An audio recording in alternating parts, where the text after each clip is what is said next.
If the sagging had been severe, as in the computer model, what would have to happen to make the sagging floors create these dramatic pull-in forces as NIST requires? Sagging floors, for one thing, do not weigh any more than unsagged floors. But to defeat the original design claims, over 30 columns would have to be pulled in, and the floors were known to form this intense staggered grid with the columns, the way it was constructed. And the force required to pull a perimeter column inward within that grid and overcome that was far greater than what a sagging floor assembly could provide. Even within NIST computer models, the sagging and pulling effects that NIST explanation depends on were not seen. Not even for the most severe cases examined. Here are several quotes from the NIST report that make that fact clear. Sagging of floors in such a wide range over fire floors was not predicted by full floor model analysis. Locations and magnitudes of pull-in forces were not accurately simulated. Pull-in forces were applied in some locations where the full floor analyses did not predict the development of such behavior. NIST was simply not able to demonstrate this critical pull-in effect. Physical tests were not done, although that would have been decisive. The computer models did not indicate these forces either. And as a result, NIST made some fraudulent changes to the scenario. All the fireproofing was stripped off a large section of the computer-modeled building, and exaggerated temperatures were applied for twice as long as NIST had said occurred in the failure zones. That is, they applied exaggerated temperatures for 90 minutes instead of 45 minutes. But even then, the pull-in forces were not created in the computer. So NIST did something completely paradoxical. It disconnected the floors before applying an imaginary pull-in force.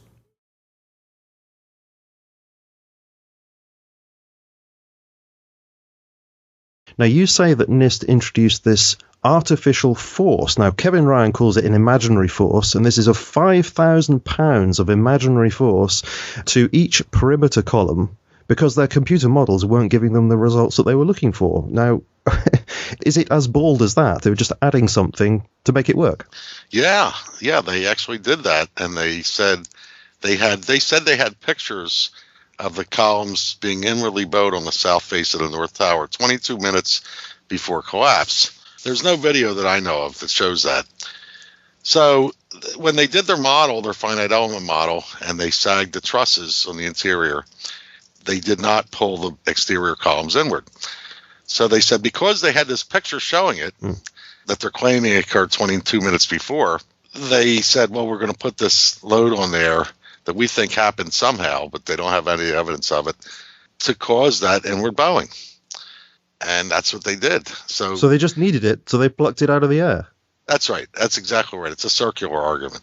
And the fact that they are claiming that those pictures were taken, that picture or photo was taken 22 minutes before, is also suspicious.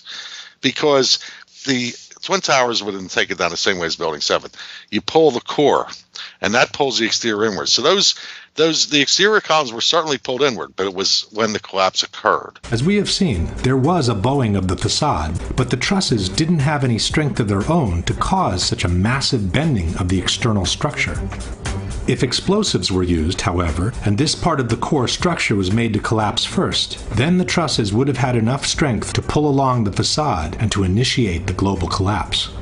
In fact, it was observed that the antenna from the North Tower begins dropping slightly before the top section of the building collapses, which indicates the central structure was destroyed first. Here is a diagram of the structure of the Twin Towers. Both towers are essentially like this. They could be thought of as a building within a building. Notice the core structure and a perimeter structure. This is what it really looked like. That core structure had members like that.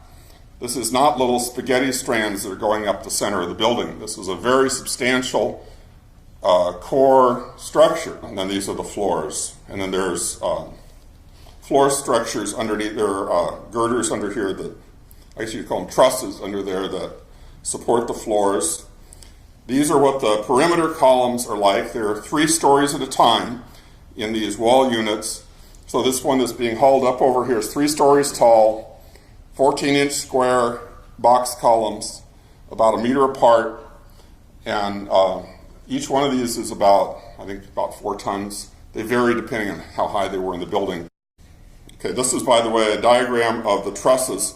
I'd like to point out that not only are there these are the floor trusses. Not only are these would bridge from the perimeter columns into the core columns, all right? But notice there's also cross trusses there that go the other direction. Those were left out in the NOVA program explaining the towers falling, and that these were so flimsy they could one by one fall off of the walls. But it can't. It's a 2-dimensionally constructed structure. Here's the north tower. I just put a little reversing thing there. Notice what's really crushing here. Do you notice anything happening at this level? Fire. Yeah, but is it moving down the building? No. Do you see a block here crushing down this lower block? Yeah. All I see is a block here that's basically halfway destroyed already before it has even started to move down the building. But notice the mass coming down, which means the core columns have all been cut or destroyed by some mechanism. And notice that the roof line is horizontal. And notice that this entire thing is collapsing like an accordion. And that's observationally what's going on. So you don't have a block that's going to even survive this initial period here to crush down the rest of the building, even if it could. Okay. The way NIST gets these, okay, here we go. Look at the wall units here. This is the south tower actually, but see how these cave in?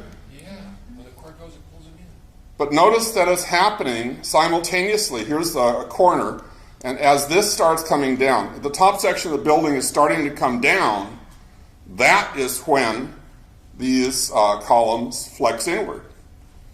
So you can't necessarily say that the flexing of these and the sagging of the floors had anything to do with destabilizing the core. It's much more probable and much more dynamically feasible that it's the downward motion of the building once the core is cut, as it starts to come down, that it's pulling in those walls. So that's the kind of flimsy reasoning NIST is using.